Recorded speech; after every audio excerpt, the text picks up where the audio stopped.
পর্যটনের জন্য যেসব জায়গা আমরা বেছে নিই তার সবগুলোতেই কম বেশি দ্বীপ থাকে, কিন্তু মনুষ্য নির্মিত আর্টিফিশিয়াল দ্বীপ কোথায় পাবেন? দুবাই আপনাকে এই তৃষ্ণা মেটাতে পারবে।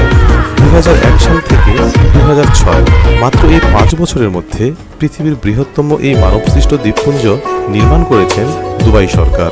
মূল উদ্দেশ্য ছিল আরও বেশি পর্যটকদের আকৃষ্ট করা। সে উদ্দেশ্যে তারা সফল। এখানে প্রতি বছর অনেক পর্যটকদের সমাগম হয়ে থাকে। তাদের সেবা দেওয়ার জন্য এখানে রয়েছে 5 তারকা বিশিষ্ট হোটেল, অনেকগুলো সমুদ্র সৈকত এবং আরও আধুনিক সব স্থাপনা।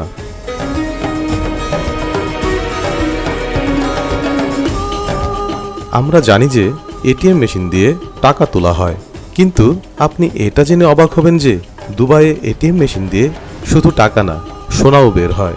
একটি জার্মান সংস্থা প্রথম দুবাইতে এই মেশিনটি আবিষ্কার করে। একে গোল্ড এটিএমও বলা হয়। দুবাইয়ের একটি শপিং মলে প্রথম এই মেশিনটি চালু করা হয়। দুবাইয়ের রাস্তাঘাট খুবই উন্নত।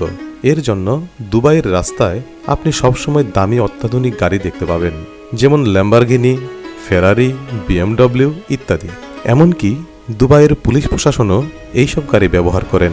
পুলিশদের এইসব দামি গাড়ি দেওয়ার কারণ হচ্ছে যাতে তারা সহজে ক্রিমিনালদের ধরতে পারে।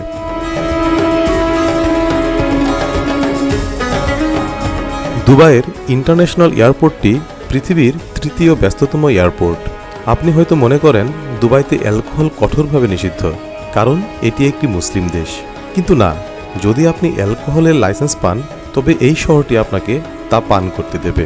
যদিও কর্তৃপক্ষ লাইসেন্সটি সবসময় পরীক্ষা করে না, তাই প্রাপ্তবয়স্ক যে কেউ এখানে মদ্যপান করতে পারে। শুধু মাতাল হয়ে কোনো গণ্ডগোল না করলেই হলো, না হলে বড় বিপদে পড়বেন।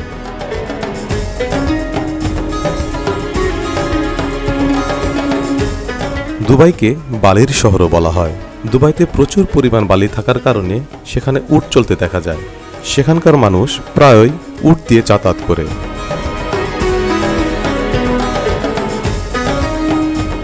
দুবাইয়ের ধনী ব্যক্তিরা বনের পশুদের পোষ মানাতে ভালোবাসেন। সিংহ এবং চিতাবাঘকে তারা নিজের সাথে নিয়ে রাস্তায় ঘোরাফেরা করেন।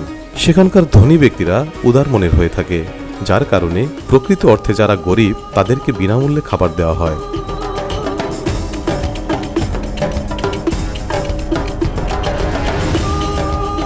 পৃথিবীর সবচেয়ে বিল্ডিং বেশি তৈরি করা হয় দুবাইয়ে, এবং প্রচুর পরিমাণ তেলের খননও করা হয় সেখানে।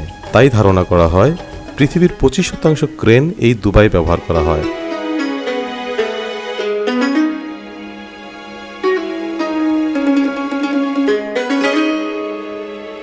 ব্যবসা বাণিজ্যের জন্য দুবাই একটি বিশেষ শহর, তাই অধিকাংশ মানুষ দুবাইয়ে কাজকর্মের জন্য নিজের দেশ থেকে পাড়ি দেয়। আপনি এটা জেনে অবাক হবেন যে দুবাইয়ে মাত্র 20% জনগণই প্রকৃতপক্ষে দুবাইয়ের বাসিন্দা, আর বাকি 80% জনগণই অন্য দেশের। অধিকাংশ মানুষ মনে করেন যে দুবাইয়ের অর্থনীতি তেলের উপর নির্ভরশীল, কিন্তু আপনি এটা জেনে অবাক হবেন যে দুবাইয়ের মাত্র 7 থেকে 8% ইনকাম তেল থেকে আসে, আর বাকিটা আসে ব্যবসা বাণিজ্য এবং পর্যটকদের কাছ থেকে।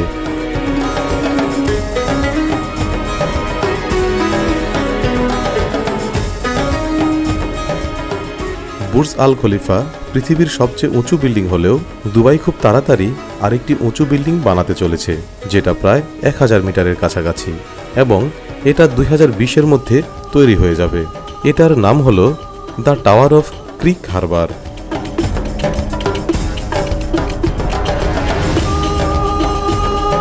তো ভিউয়ার্স, ভিডিওটি কেমন লাগলো আমাদের কমেন্টস করে জানান। আর যারা এখনো চ্যানেলটি সাবস্ক্রাইব করেননি তারা অবশ্যই সাবস্ক্রাইব করে আমাদের পাশেই থাকুন। ধন্যবাদ।